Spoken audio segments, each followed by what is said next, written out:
Welcome to the Quantum Healthy Podcast. I'm Andeea, a licensed addiction counselor, and along with my co-host, Laura Kissmann, a quantum nutritionist, we will be inviting expert scientists, clinicians, survivors, and thrivers to distill their pearls of wisdom attained from applying quantum biology to their fields of research and everyday lives. Our goal is to bring you easy to understand principles and practices about the study of light, water, and magnetism so you can take your health into your own hands.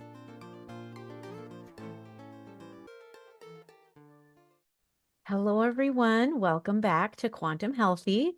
We have Kelly Bento back on the podcast today, and this episode is going to be all about dental health, quantum dentistry.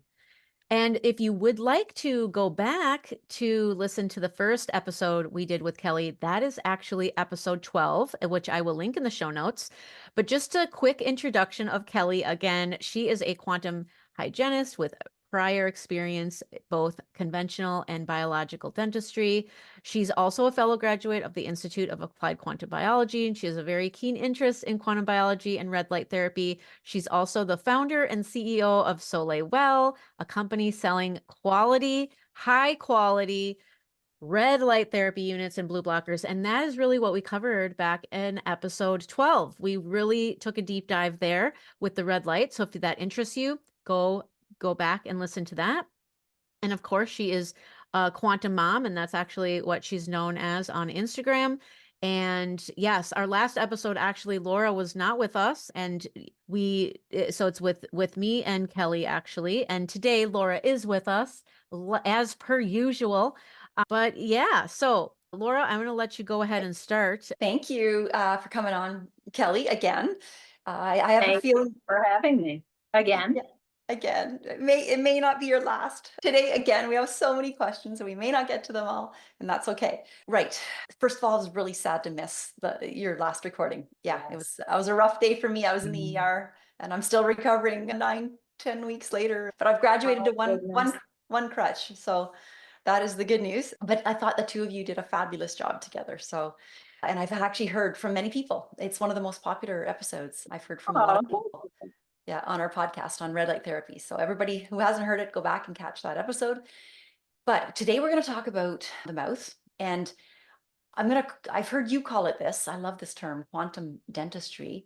Can you just start by defining what it is and maybe what it's not like, and how different it is from biological and conventional dentistry? And obviously you are a dental hygienist, so you're seeing it from that perspective.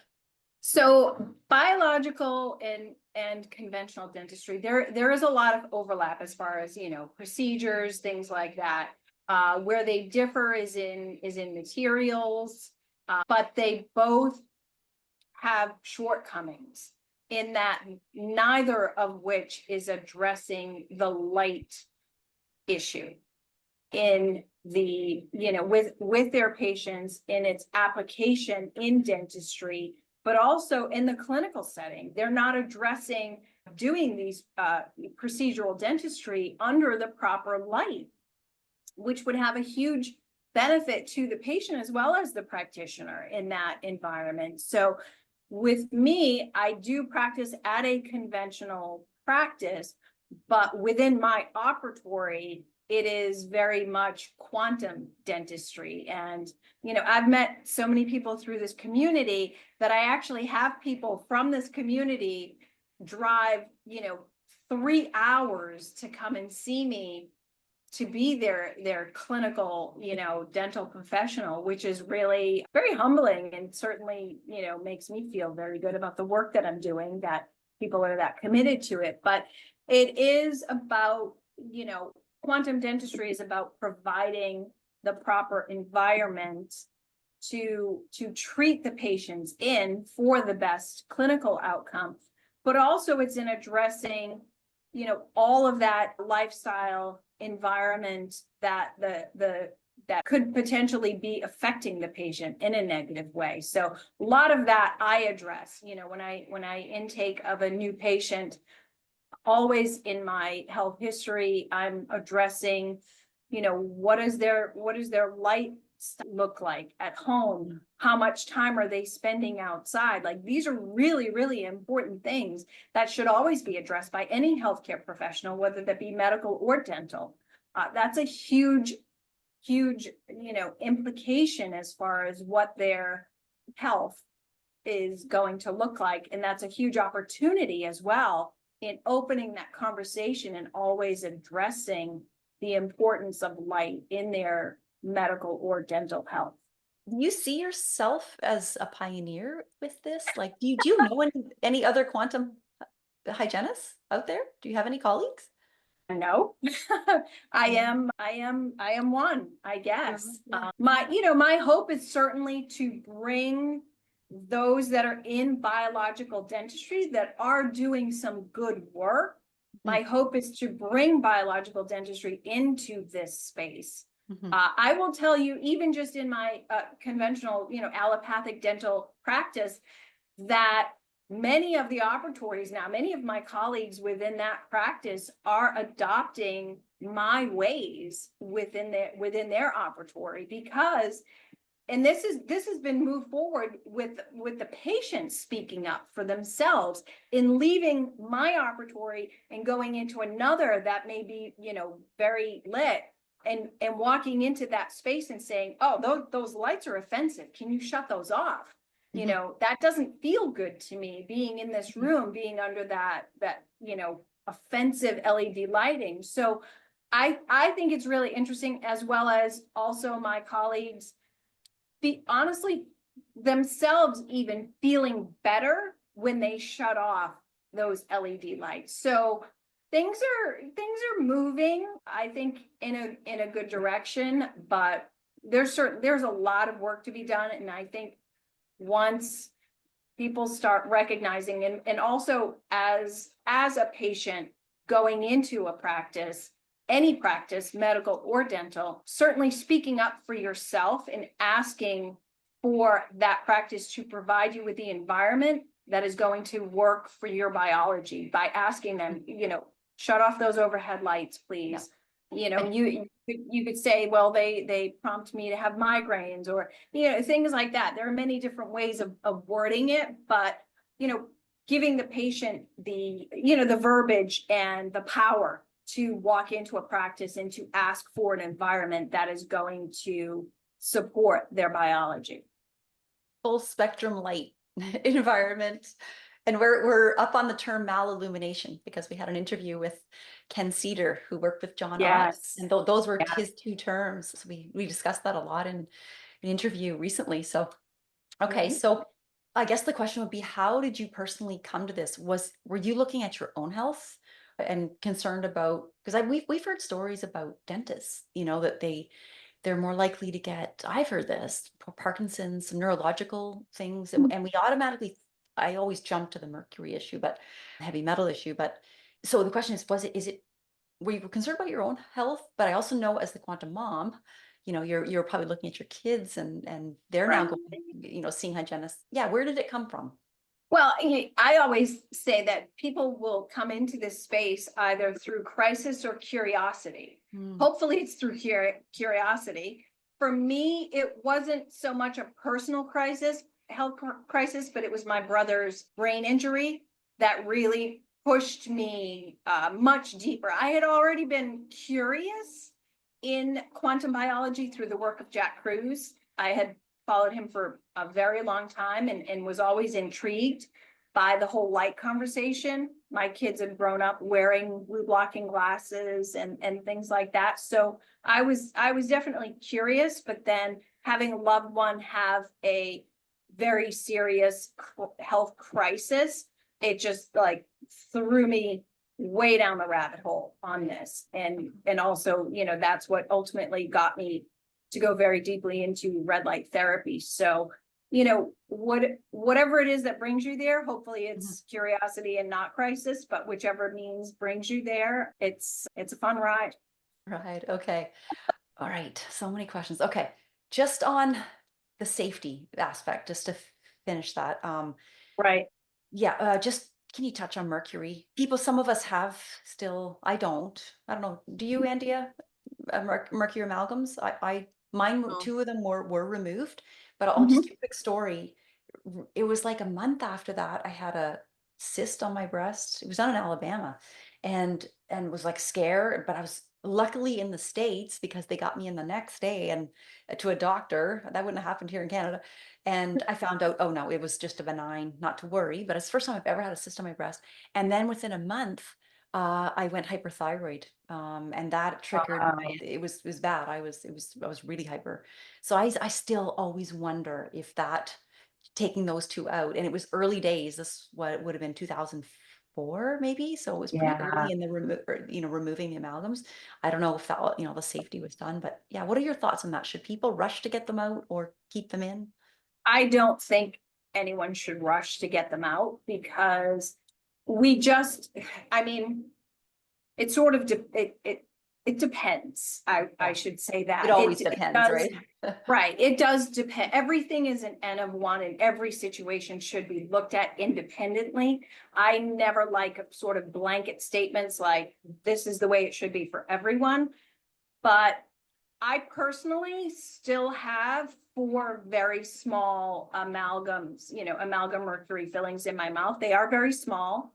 I had every opportunity imaginable being in a biological dental practice to have those safely removed, in a, practically $1 million smart room that could do, like, it's called smart mercury amalgam removal, where they have the proper evacuation system, all of that.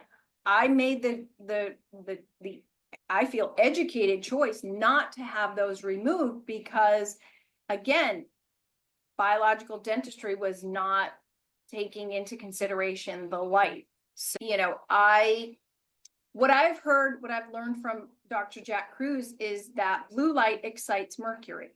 So if you are touching a mercury amalgam filling with a high-speed drill and you are vaporizing that under blue light, you really don't have any real idea of what exactly is happening.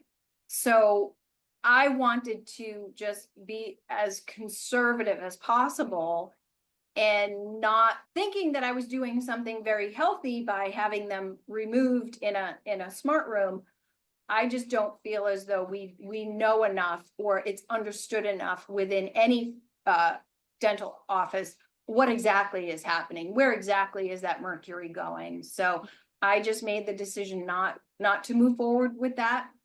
I think until biological dentistry, supports the light conversation, I will continue to keep my silver amalgam fillings. Okay, just on that, before we get into preventative again, I got a couple more questions. Just to throw out there, I have, are they ceramic? I think so. They back to that event, they replaced them with 2 ceramic. Yep. So it's been 20 years. Yeah. Do I just wait until it's not like, do these things ever have to be replaced, or do we expect that they'll only last 20 years? Do you know? I mean, they always like to sort of assign an expiration date to certain things. Yes, they would say, well, they're expected to last 10 years. They may last 20 years. Here's the thing.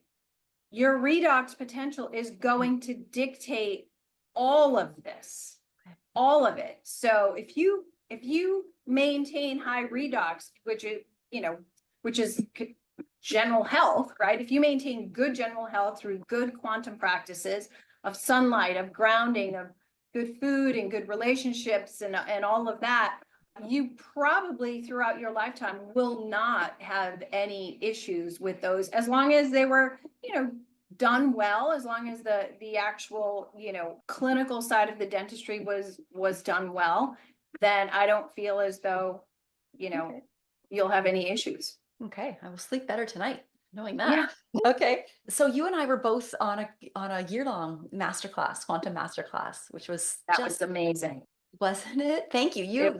Thank you to you, because you're the one that said, Laura, this is an opportunity. You need to do this.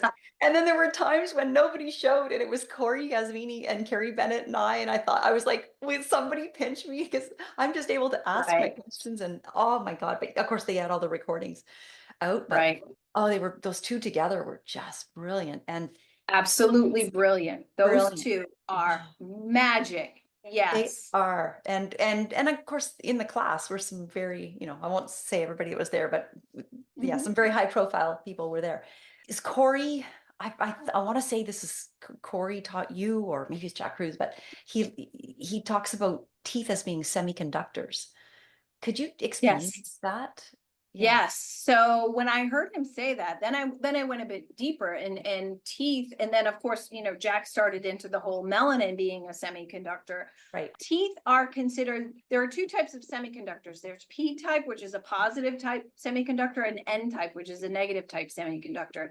Teeth are considered to be N type semiconductors. They are conducting electricity within the body, which is that's a really important job. Yeah. And I loved analogy in considering teeth to be light bulbs. And when you unscrew a light bulb, you're cutting off that energetic pathway, which that just blew my mind. That just brought so much of dentistry into such an amazing understanding of its importance. We've been taught that, teeth are expendable. Oh, that's bothering you. Just pull it out. Same thing with wisdom teeth. Oh, we're sending 14-year-olds to have wisdom teeth extracted before they ever pose an issue. First of all, there's no consideration as to whether or not that child actually has the jaw structure to support having those wisdom teeth. It is just an automatic blanketed treatment plan that every kid gets sent to the oral surgeon to have those wisdom teeth extracted. That is a really, really bad idea. Both my boys, they're 19 and 24, have their wisdom teeth. My husband has his wisdom teeth. So, they serve a purpose.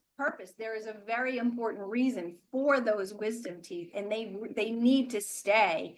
And I've been, sort of counseling my patients, and, do not rush to the oral surgeon.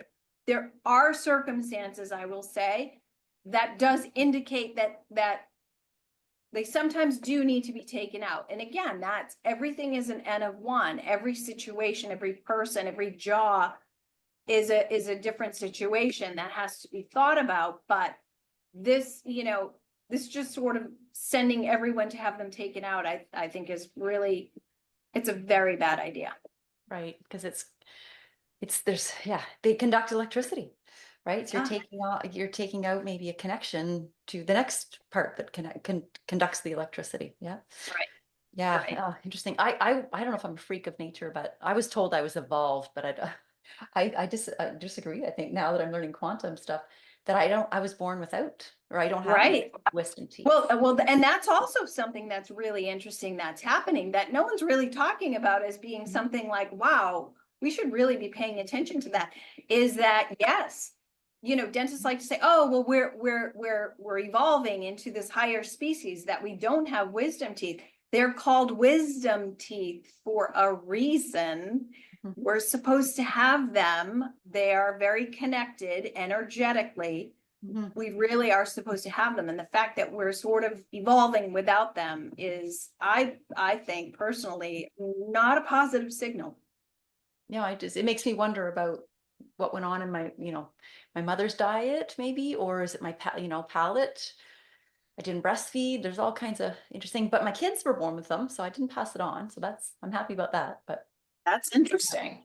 Yeah, which is interesting, right? But okay, let's talk preventative dentistry and best practices. Okay, so if we start with the hygiene and cleaning section, which there's tons to go there. Right. If we talk, I guess the first big question would be, do you have toothpaste? Do you have any favorites? Do you use toothpaste and fluoride in particular? I wrote down, studied Carrie Bennett's 3 things that she mentioned, and maybe I'll mention them to start. What she thought were negatives was they're kind of the fluoride's a mitochondrial toxin. So yeah, it's not, your mitochondria don't love fluoride. Compromises the collagen network of the body. So that's another big negative. And then Jack Cruz always talks about the fact that I think it lowers your dielectric constant, which is basically huge. The ability of the body to store energy and water. So yeah. So beyond those 3, can you tell us your thoughts on fluoride toothpaste? And then if you don't love it, what are alternatives? Yeah. I do not use anything with fluoride. I also do not live in a community that has fluoridated water. That's for a reason. That systemic fluoridation that they're adding to water is very much toxic. There are enough studies out now. Finally, they're actually recognizing the issue with doing that. Finally, I do believe that it is directly tied to, osteoporosis and hypothyroidism. There are so many things that it is directly linked to, as well as, and this is a fully published study, as well as showing that it lowers IQ in children. This is a really, really bad idea that we were sold to be a health benefit. No, it's, like a lot of things, you find out you get a certain number of years down the road and go, oh, wait a second, well, that was a really bad idea. So I do not use fluoride in my home. My kids do not use fluoride. I don't support it. The practice that I do work for, they do support it, but it is definitely, it's always a conversation that I have with my patients, and my patients have always been made well aware that I don't use it in my own home. I don't use it for myself or for my own children. And that is a decision, an educated decision that I've made for my health and for my children's health.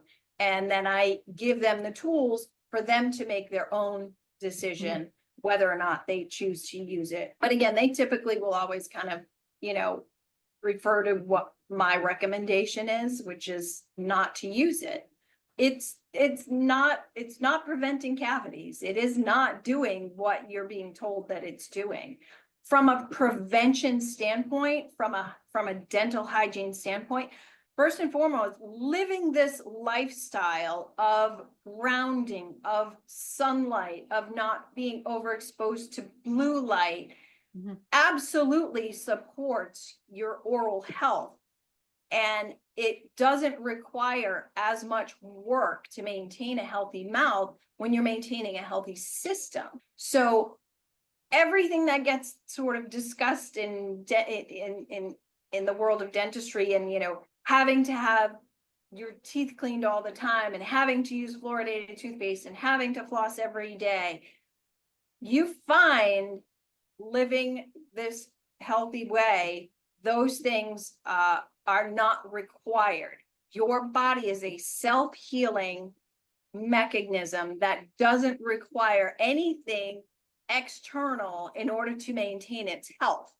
I'll say it, I went at one point, I think I went about 7 years without having my teeth cleaned. I did not need my teeth to be clean. My gums were pale pink, and my gum tissue was tight around my teeth, and I never had any bleeding. And I did not need any form of dentistry in order to maintain my health. I was taking care of that with my lifestyle choices. Nutrition is a huge factor. That is a big part of dentistry, of proper oral health. So that's one area. And we'll talk more on that. Yeah, that's one area where I feel like dentistry is doing a good job. But ultimately, from a brushing standpoint, yes, the mechanical action of brushing is useful and necessary to remove any plaque that may have built up. So, I always support brushing your teeth. As far as flossing, again, I'm not a huge for flossing with the floss that is available to us. A lot of it is made out of plastics. A lot of it is coated with chemicals that you do not want to be introducing into your mouth. We're finding out we're all full of these, forever chemicals and plastics. Right. Microplastics. Microplastics. And by pushing those, with floss down into the sulcus area around the tooth, which has a direct line into your bloodstream, I don't find that to be beneficial. I find that to be definitely a net negative.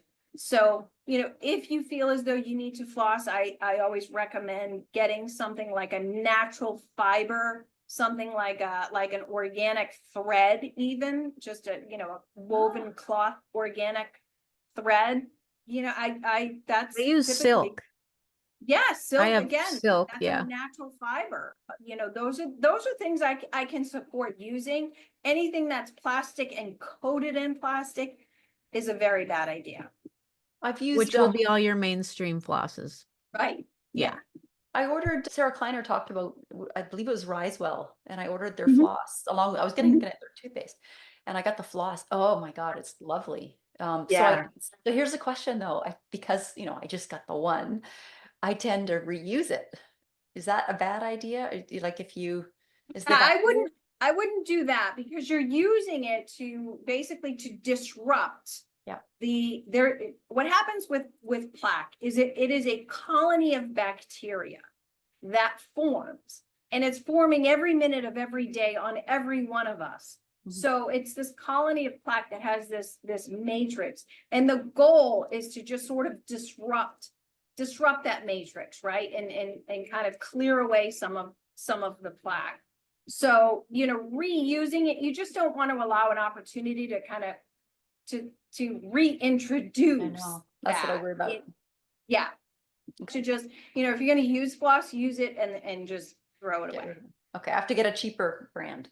Organic. I'm gonna go look at my threads and see. Like you're talking about thread, like sewing thread? Yes. Yeah. If you can find like an organic thread, as long as it fits. Some people have very tight contacts in their teeth and so it doesn't fit, but it's worth a shot. It's inexpensive, totally natural. Yeah. Easy to use. Listen, 200 years ago, we didn't have floss and we were fine. Yeah. So exactly. Yeah. Our diets were very different though. Yeah. Exactly. Yeah. Right. Yeah. Okay, let's go to toothbrushes. Soft or hard? Soft. Always soft. Okay. Because you can damage the gums or? Yes. That's also a big problem that we see in dentistry is overbrushing. Overbrushing, I will tell you, is a much bigger issue, creates much bigger problems than underbrushing. So overbrushing, people tend to be much too aggressive. They're actually brushing away gum tissue. When tissue is traumatized, it's going to tend to retract and try to retreat from the trauma. So overbrushing, you're causing the gums to actually recede, and then you're exposing part of the tooth structure that is never meant to be exposed, which is the dentin. And that's a much softer tooth material as opposed to the crown of the tooth, which is made of enamel, which is the hardest substance in the body. It's about 50% more mineralized than even bone. So when you're exposing the dentin, that is a very susceptible area. So once you start, it's called abrasion. So once the gums have receded and the root surface of the tooth is exposed, it's very easy with it, even with something like a toothbrush, to brush away actual tooth structure. It's very, very damaging, and it's not correctable. Oh, okay. Yeah. Ooh, we got our lesson. That's a big, big problem in dentistry, and that is something that we can't correct. And it's far more susceptible to decay because it's a lot softer. It's only, like I said, it's only 50% as mineralized as the crown portion of the tooth that's covered with enamel. So, the issues that arise from aggressive brushing are, and for a lot of people, they can actually be catastrophic and result ultimately in tooth loss. And I've been encouraged to brush my gums for lymph. Yeah. Is that a good idea? And is there a right way to do it? Should you brush up? Andeea, you were telling me earlier, you brush upwards? Is that Kelly, I used to be a very, like, one of those people who really thought the more I press, the more I'm cleaning my teeth. And and I had a dentist tell me, that. And I also have just full disclosure, everyone, I had receding gum line also from my bulimia. So, that also fed into it. So yeah, I take the softest bristle brush I can and like basically when I massage my gums, I guide them down. And I also have to be better at using your torch, which we'll get to. So I'm actually treating my mouth with that as well. But I mean, I have not had any complaints. And when you do the numbers thing, I always have good numbers. Good. So I know I've corrected it and that bad habit went away. But I know my dad was a really hard brusher, and I don't know if I picked it up from him or what, but it was something that got stopped early enough, I guess. Yeah. I think with a lot of people, I don't think that there's like a genetic component to it, but there's definitely like a personality component to it, right? Like if you're just like, Well, I meant more you know, like I watch my dad behavioral, right. yeah, no, Right. not like genetic. Yeah. Right. Here's a question. When should we brush? Like, should we wait a while after we eat? And should we not brush too often? That's what I was taught Yes. more recently, to brush just a couple times a day. I don't know what you Right. think of that. So what I do, there's a lot of interesting information in discussing the oral microbiome and the gut microbiome. And there's this belief that the oral microbiome is actually supposed to populate the gut microbiome. So waking up in the morning and going immediately to the sink and brushing your teeth with toothpaste, you're wiping out all of that bacteria that is actually, you're actually supposed to be swallowing that to populate the gut microbiome. So what I do in the morning is I come downstairs and the first thing that I go to is my Quinton minerals, and I take a swig of the Quinton minerals and I swish that around for, I don't know, 30 seconds to a minute. I just swish that around, sort of pulling the minerals and bathing my teeth in those rich minerals, and then I swallow. So then anything that, may have been within my oral microbiome, I'm then populating my gut microbiome, and I'm also, just sort of adding some minerals into my teeth, because that's the function of saliva, is in providing the minerals, bathing the teeth in minerals, whether the teeth need them or not. Like, so sometimes if the teeth need minerals, it's almost like the parotid gland functions within the mouth, almost like a pancreas functions within the system of the body.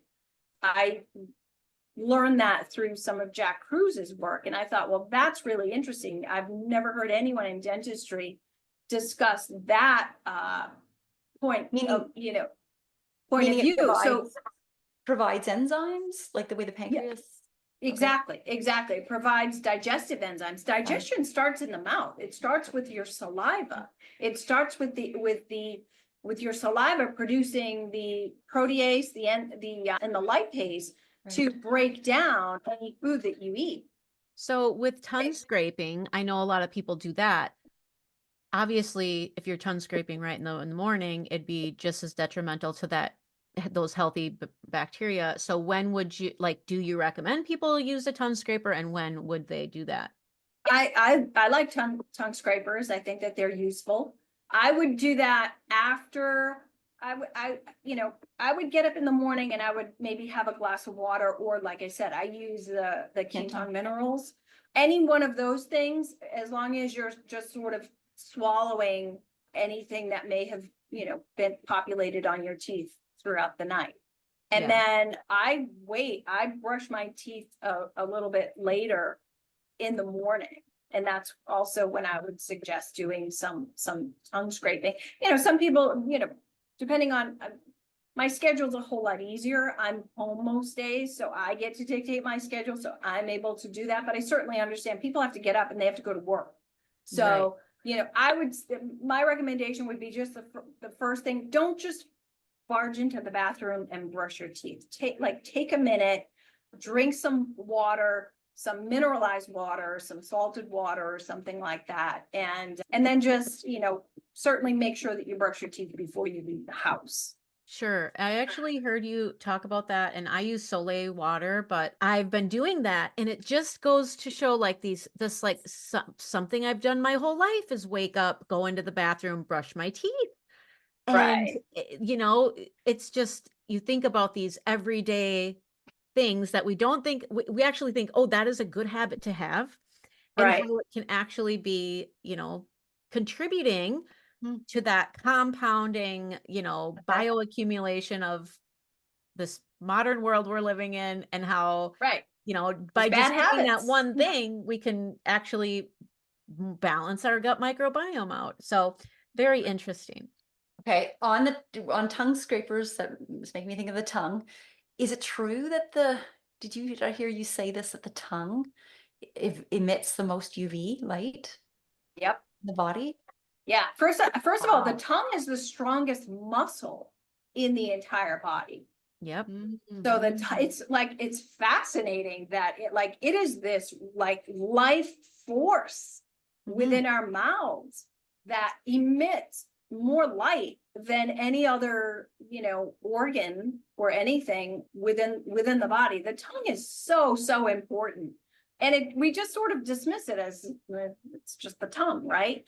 In Chinese medicine actually addresses the tongue quite a lot in diagnoses. They typically will look at the tongue and they'll map the tongue and decide what herbs that person needs, or there's such a fascinating area. I know Amber has a whole course on like mapping the tongue, and I mean it really, it's something that as a whole we tend to not really talk about, but the tongue is really important. I believe it to definitely be like one of the life forces within the human body. It's so powerful. It's our means of communicating, right? It's our means of showing love to one another. It's really, really important. I used to have my tongue pierced, and when I took it out finally in my 20s, my tongue was closed up within probably less than 2 days, because I actually went to go put it back in because I was like, oh, maybe I don't want to take it out. And I went to put it back in and I couldn't put it back in. And I was like, well, I guess the decision is made because I'm not getting it re-pierced. Right. Which is a good idea, because you don't want to be drawing any sort of, frequency toward something metal in the mouth. Yes, exactly. Good point. I was going to ask you what you thought, but I knew it would come out. Right. Mouthwashes. What's the nitric oxide connection? Well, again, it's the microbiome. So within the mouth is where we actually produce a certain percentage of our nitric oxide. So we're basically just blasting that and removing all of that ability from the mouth just by using these absolutely horrific antimicrobial that they're like napalm. They just kill everything. They just absolutely kill everything. It's almost like taking like an antibiotic daily, but you're doing that within the mouth. And like I said earlier, as far as the digestion starts in the mouth, the entire digestive tract runs from the mouth to the anus. So anything that happens in the mouth is going to have an effect all the way through the system. So could cause constipation, for example. I mean, I think, well, or IBS. I think that, there's definitely a correlation between Crohn's disease, IBS, and your oral health. Without question, I see that very often. Okay, interesting. Okay, water picks. Are you a fan? Nope. Not a fan. Nope. I've used them when I've had like a blueberry smoothie, and then I look in the mirror and I can see all the little blue, and it's a quick way to get out the door. You don't have time to brush your teeth. You're not a fan. Tell us why. Not a fan. I feel as though so around each tooth there is a turtleneck, like a collar, a turtleneck of gum tissue, right? And then there is about anywhere from a 1 to 3 millimeter space between where that gum tissue attaches to the tooth and the tooth. So if the tooth is sitting in the socket, you have this little tiny space in between. I feel as though water picks tend to drive bacteria that it normally would have stayed more on the surface. I feel as though water picks tend to drive that bacteria deeper into the bottom of those pockets, which that can further create a periodontal issue, an attachment loss issue where the gums start to actually pull away from the teeth. Geez, you're decluttering my bathroom with your answers. Right? Just get it all. Just go outside. Just go outside. Just go outside. What about oil pulling? What do you think of that? I'm okay with oil pulling. I'm okay with that. Okay. Do you think it's worth all the effort? I personally don't. I don't oil pull because I find like that is a lot of effort. And again, living this way, I don't feel that I need that. I feel as though my mouth is kept healthy just by living this way. I love that answer because see, you know, when we learn, when we get introduced to all of the different things, like, and we want to be healthy, people will just, they'll take on so many things. And a huge theme with quantum living, quantum lifestyle, being quantum healthy, if you will. Yeah, we don't need all of that stuff. It's almost like, yeah, you need to do all of that stuff maybe to get to a certain place of health, because then, Right. yeah, when your mouth is really healthy, you're not going to need X, Y, and Z because your mouth is healthy now. Like, there is a place where we get healed, where we don't have to continue on. And I feel like I've learned this the hard way. You know, I talk about being recovered in recovery. You know, being in recovery is working a recovery program, but we can be recovered. And when we use that, if we don't use that word, for me anyway, I'll speak for myself, I always thought that there was healing that needed to be done. So I was doing every single little tiny thing that I would hear about. I thought I needed that, even though I didn't really technically get tested for that. Like, oh, a liver detox. Oh yeah, I should do that. When I technically, like, do I need that? I probably don't. And I think that just in this day and age, with how our world is and people trying to sell us everything, it's really easy to just fall prey to, you know, well, Right. they said this was the healthy thing to do, so that's what I'm Right. going to do. And then sooner or later that leads into a habit, brushing the teeth every single morning, like we were talking about. So anyway, I digress. Okay, I think my last one before we hit dietary, and maybe this is dietary, but xylitol rinsing, like a gum or a mint, or just taking real xylitol and rinsing your teeth. No, That gets a thumbs down as well. We should have done does. a thumbs down, right? Okay, tell us why. Okay. Well, xylitol affects the microbiome, affects the oral as well as the gut microbiome. Even if you spit it all out, you don't try rinsing and then spit it. I don't swallow it. If you're rinsing, again, everything gets absorbed, especially in the mouth. That's why we do, you know, sublingual medications. Everything gets absorbed at even a higher rate when you're talking about within the mouth. And also, you know, within the buccal lining of the cheeks, like the mouth is just this space that like everything just gets absorbed through the tissues. So I tend to my go-to is just eliminate all. Just keep it as absolutely simple as possible. Once you've established that you know your redox is good, on your way there may be things that are needed. There may be more interventional and, you know, sort of medicinal things that are needed to as you're getting there. But once you're there, like, staying in health is a whole lot easier and a whole lot simpler. Did you ever tell us what you brush your teeth with? That was the question. A lot of times I use just water. It's Just just water. a simple, you know, mechanical action of using a very, very soft, natural bristle toothbrush. And, you know, I do like just a slight little like refresh kind of feeling. I mean, I think we've all become more conditioned to that. So I do use, honestly, just the tightest little skim of hydroxyapatite toothpaste. That's it. If anyone is struggling with any level of sensitivity due to, you know, there are many reasons, years of aggressive brushing, you know, grinding your teeth, there are all sorts of issues that would lead to tooth sensitivity. You're struggling with tooth sensitivity, I find using a toothpaste that's based with hydroxyapatite the greatest answer. But here's the caveat to that. You brush with those toothpaste and you spit them out. You don't rinse them because you actually want that mineral, that hydroxyapatite, which is what teeth are actually comprised of. They're made of that.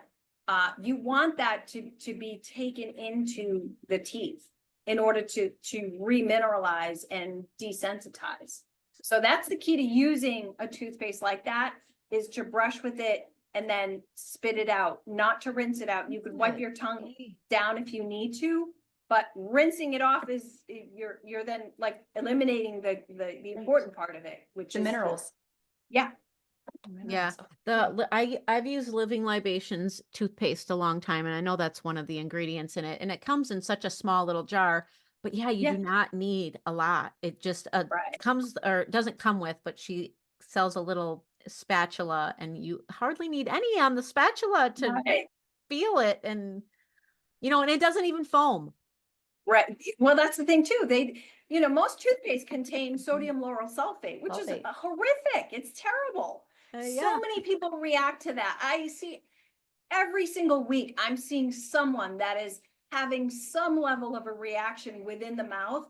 And I'm constantly saying, get rid of your toothpaste. It's the sodium lauryl sulfate. Get rid of it. It has no place in the body. Yeah. Yeah, agreed. So, we've done all these, the preventative measures, and you have a wonderful torch that, like, what is the benefit of what will people see when they use the red light therapy in their mouth? Well, I mean, from a dental standpoint, I will say I have found red light therapy to be the greatest tool available to me as a practitioner for my patients who maybe don't have their redox up to where it needs to be. Red light therapy it's absolutely phenomenal in treating nearly anything that I have come across clinically in practice. So I've told this story on other podcasts before. One of my patients is one of the oldest. Hey, hi. Hello, power ladies. He's off to Greece, so I have to kiss him. Okay, we can cut that out or not, but yeah, no, that's wonderful. I had to say goodbye. I almost had my son peek in so I could kiss him goodbye, but I just gave him like the little sly wave. So yeah, so one of my patients is one of the oldest living diabetics in the world. I mean, this woman actually was treated, her doctor was Dr. Jocelyn, who was the founder of the Jocelyn Clinic, which is the world-renowned diabetes clinic here in Boston. So, this woman has been a lifelong diabetic, and her teeth, obviously, I mean, her entire system suffers, but her teeth certainly had suffered, and her gums just bled profusely. Her gum tissue was so unhealthy that the only words that I could use to describe it was it was very much like ground beef. The tissue was just so broken down. The collagen was just so broken down, and there was so much bleeding. She saw every doctor you could imagine. No one had anything to offer as far as helping her. She tried every prescription, every rinse, nothing helped. Finally, I just threw my arms up and I said, you need to use the torch. You need red light in your mouth. And she's local to me. So thankfully she was able to come over. I showed her how to use it. And within a week, she sent me a text and said, this is the first time in over 2 years that I haven't spit a sinkful of blood every morning. Wow. Light is fast. Light works with 100% efficiency, and it's fast. You're not waiting for these biochemical processes to hopefully take place. It's instant. Light is fast and efficient. So, and over, I mean, there are so many stories within within our all of these groups. The torch has saved a lot of teeth. There were teeth that were, on the chopping block. They were scheduled to be extracted, and people reached out to me, and I worked directly with them and developed a specific protocol to them based on what I saw on the x-rays, what they had described to me, clinically. And I was able to provide them with an actual protocol that, extractions were canceled. They didn't need to happen. The teeth were saved. The teeth ultimately ended up self-healing, and they're fine. So red light within the mouth it's my favorite tool. It's my go-to for everything, obviously, but certainly dentally, it's absolutely my go-to. Okay, question on just day-to-day use for someone. Say someone that's suffering with plaque and they want to reduce how much they floss and all the effort they put into their teeth. How would they use the torch? So first of all, if someone is a heavy builder, if they're building up a Mhm. lot of plaque, if Mhm. they're building up a lot of calculus, which is just hardened plaque, Hardened. and typically, you as the patient, you've heard those terms when you go for your dental appointments.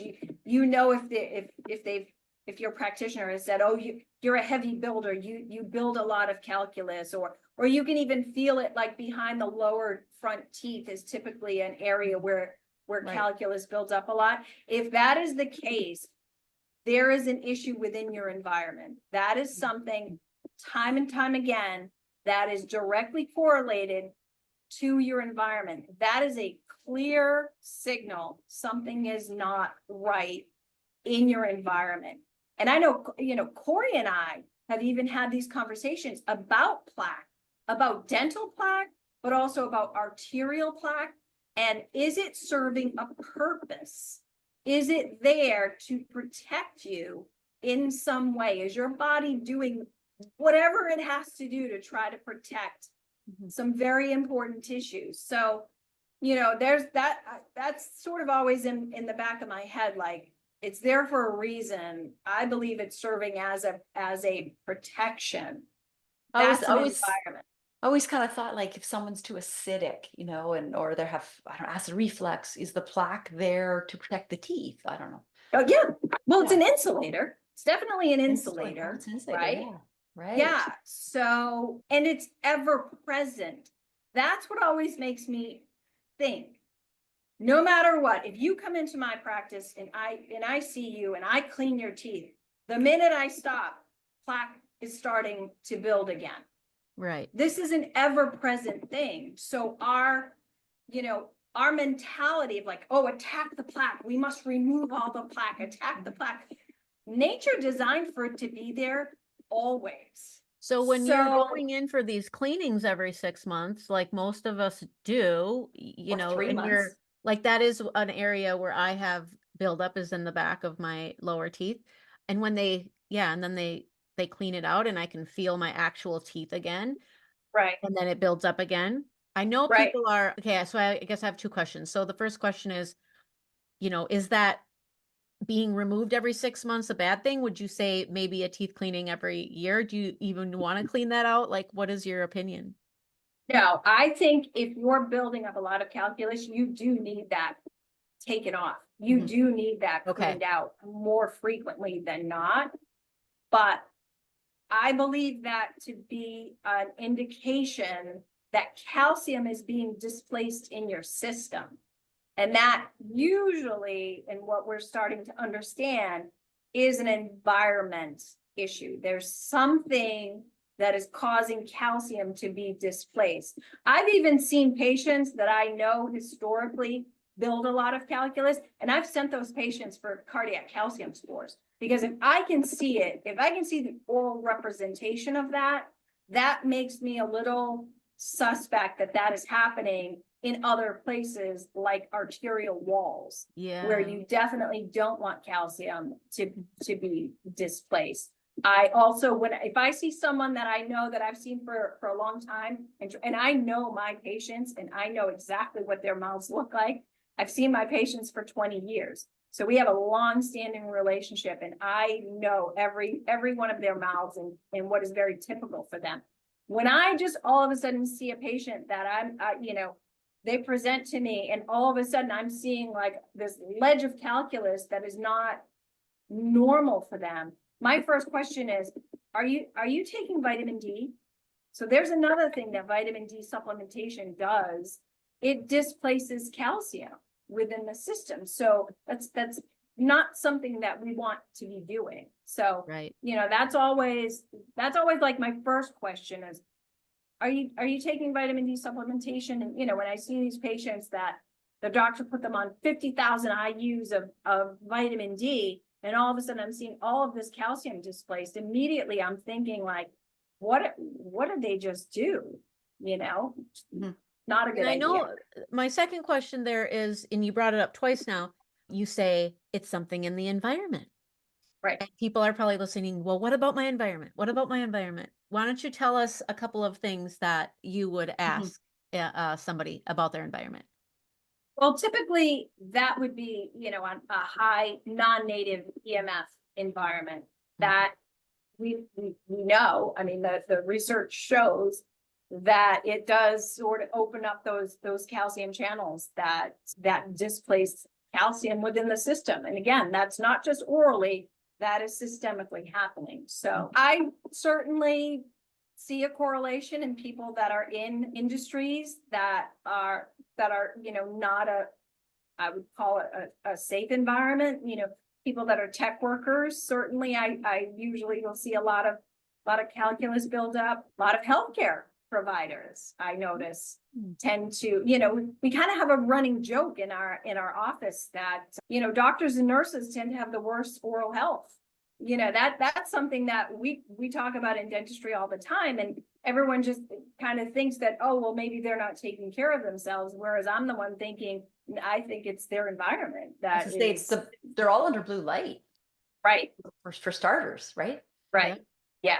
Because they have to Yep. be able to see inside the patient's mouth or, work with them. Yeah. Interesting. Okay. On the environment, I think that's my last question. And then I wanted to ask you about the diet. Just, I don't know how much time we have, but, before that, quick question. We have about 10 minutes left. Okay. 2 show and tells. Are you a fan of these Yep. little chewy things to help? Do you think? I've seen them. I haven't taken that dive to research whether or not It's a good or jaw bad. exerciser. Yeah. Right. I mean, the human bite is unbelievable. I mean, we can elicit nearly 2,500 pounds per square inch within the human bite. So the tongue muscle and the masseter muscle, your chewing muscles, they're really strong muscles. If you're things like mouth breathers and you're actually changing the anatomical structure, I think maybe those could be a good thing. Okay. I haven't looked deep enough into them to give it a thumbs up or a thumbs down. My dental hygienist is keen on this, and she calls it like a little tongue pillow where you stick it in your mouth. I don't know what they're called, but you stick it in the mouth, and it's like it just like rests. It rests while I'm here. There you go. I'll stick it in. So she wants me to, for a few hours a day to leave this in. No, Okay. No. I have not looked at those either. Okay. We'll move on then. So back to food, just to finish food. Okay. So if the parotid gland is like the pancreas gland in its function, does that mean we should be cutting sugar and maybe a lower carb diet would be wise? Absolutely. We don't have to overwork that poor little parotid gland. Right. Okay. Which is which is just constantly trying to supply minerals, right? To help remineralize, because you've just demineralized and made the mouth more acidic by adding carbohydrates. But it's also the frequency at which you introduce carbohydrates into the mouth. So it's not only, what you're putting in the mouth, it's also how often, which again falls more into like our world of, you shouldn't be driven to eating all day long. Right. There should be set meal times. We shouldn't be grazing on food all day long. So it's what you're putting into the mouth, and it's the frequency at which that you're changing the oral microbiome. But definitely, eat, and especially like with kids, a lot of parents are concerned about what their kids are eating. Always default to protein. Protein, is never going to be a problem orally. So always default to protein. If your child happens to need a snack, then, or you feel like you need a snack, go to protein. It's never going to do you wrong. It's always going to be utilized, but absolutely, limit your carbohydrate intake no matter what. Always limit your carbohydrate intake.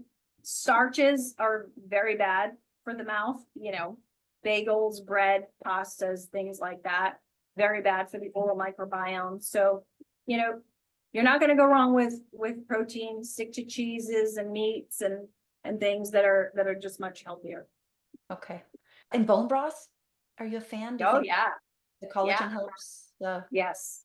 Well, and also, within the mouth, I mean, that's, that tissue is very collagen dense and very collagen reliant. So, if you are someone where your doctor is telling you that you have periodontal issues, that's a collagen issue. That's a redox issue.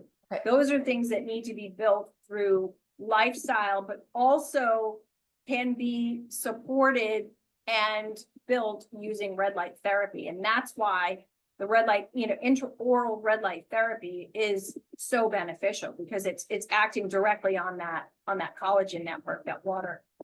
Okay, back to, I don't know if you answered it or I missed it, but with the torch, because we want to go back to this. That is Yes, your torch. I That was in just going to episode. hold mine up. Okay, so yeah, you've got the attachment. I don't have the So if attachment. anyone's watching this on YouTube, I'm holding up Kelly's torch, and it has an attachment on it for easy. But you screw on She's to holding the it up base. as well for easy access into the mouth to treat your mouth. So, Right. Your question, Laura. Yeah. Okay, tell us how to do it. And would you do it daily, twice a day? What would you recommend? I would suggest, again, it's specific. If you're having an issue, if you have a gum issue, okay, you can take the tip of this torch, and I know Andeea has the red tip on it, the red cap on it. You would take the red cap off, and you would take this and you turn it on the very first setting, which is all the wavelengths, the red and the near infrared. You want all of the wavelengths, because the red wavelengths actually are very beneficial, just like they are for skin. They're very beneficial for the gum tissue as well. So very rarely do I make a recommendation to use only the near infrared in the oral cavity. Typically, my recommendation is to use all the wavelengths, which are the red, which is the first setting, which is the red and the near infrared. And then you can put this in your mouth, and I just have people walk it, just touch it directly on the gums, and just walk that torch all around your gum line, upper and lower, inside and outside. And you can do that once a day is usually sufficient, unless there's a much more serious issue. Then we would discuss like how we should actually be using it. But my son came downstairs a while ago. Mom, I have a sore throat. I said, oh, let me look. And I looked and I could see one of his tonsils was like very inflamed and kind of milky. And so I took just the tip of this torch, and I had him breathe through his mouth, because this can certainly, going back that far, can trigger a gag reflex. And I just rested the tip of that torch right on that tonsil for 3 minutes, resolved. Later that day, he came down and he was like, wow, my throat feels so much better. No way. Oh my God. Yeah. So, for like tonsillitis, this is a really, really great tool. Wow. Honestly, I mean, I've found there to be no limiting factor in using the torch within the oral cavity. Certainly for kids, if any kids tend to have tooth issues, usually through trauma. So if there's something that actually happened traumatically with the tooth, this is a really powerful tool for a child, for anyone actually. I work with some pro athletes that play some pretty intense sports, like some of the pro hockey players. There are oftentimes some dental issues with that. So, this is a really powerful tool to heal things like that. Yeah. And also with this, I think my favorite thing with this, aside from, all of its dental applications, I go to the third setting, which is the lowest setting. And this is 810 nanometer light. I isolated 810 nanometer light because the brain loves 810 nanometer light. So when I go to the third setting and I use this intranasally, that's like that. The brain just loves it. So like intranasal red light on that third setting, which lowers the intensity, because you want to kind of lower it. You don't need to blast intranasal light. It actually requires much lower intensity when you're using it intranasally. Other parts of the body, you can, like if you can use it like directly on the tissue, certainly the first setting, full blast, is what you would want. But intranasally, you can go much lower power up the nose, and it's phenomenal for the brain. Okay, I had a friend with a recent son had a traumatic brain injury, and so yeah, but I didn't know that. I was saying to do the two, like the 600. And you know what? I mean, the thing is that like that's okay, Okay. It's within my past couple of redesigns of the torch is when I actually, the 810 nanometers always been there, but I actually had them work on isolating the 810 nanometer. So I'm sure, you know, with them using it intranasally, you know, trust me, I've done enough intranasal light, and initially I did go for all of the wavelengths because they're all important. So, you know, no issue with that. If someone's been doing that, you know, up to this point, it's perfectly fine. I just personally wanted to be able to isolate that 810 nanometer. Because I've heard that multiple times that the 810 nanometer is really good for the brain. So that makes sense why you wanted that. Right. It is. The brain loves it. The brain loves all red light. It loves all red light. So, you know, but they have isolated particular wavelengths. 810 nanometer happens to be one of them. Okay. Andeea, you wanted to ask about the bristle, and my question would be the bristle toothbrush. I know we don't have a lot of time left, so we'll be quick here, but just if you have the torch and you have, do you really need the bristle? I don't think so. That's my opinion. I think bristle is a good brush. I think it's, you know, if I'm going to recommend an electric brush, I think the bristle is the best because I know that they've tested it for EMFs. And, you know, they're a very reputable company. They're very good people. They make a very good product. You know, it sort of depends. I have many people that have the bristle and also have the torch. You know, they're different products, and there's different power from what they're using for red light, which is good, and it's different power compared to what the torch has. It would be lower power, right? Yeah. Which it should be, right? It should be if you're using it as a toothbrush. Exactly. So yeah. So it's designed exactly how it should be designed, and it is a great product, and I love it and I support it. But yeah. Cool. Okay, Kelly, we are at our signature question. So I know you've answered what does quantum healthy mean to you before, but from the lens of this episode being more focused on the mouth and on dental, how would you answer that question? It's these quantum principles that are going to gain you the health within the oral cavity much more so than any other medicament or modality out there. You know, living quantumly basically takes me out of the equation. Living quantumly, you don't need me. You don't need a dentist, honestly. Right? So that should be the goal. Our goal for everything should be to stay out of these offices, stay out of these practices, whether it be a medical practice or a dental practice. The goal is stay away, let the body do exactly what it's supposed to do, but it's up to you to give it the support and the input of information that is required for it to do its best job for you. Yes, that's wonderful. I love that point. Awesome. Answer better. I like when you asked me the first time, the other in the red light one, I like that answer better. But specific to dentistry, stay away.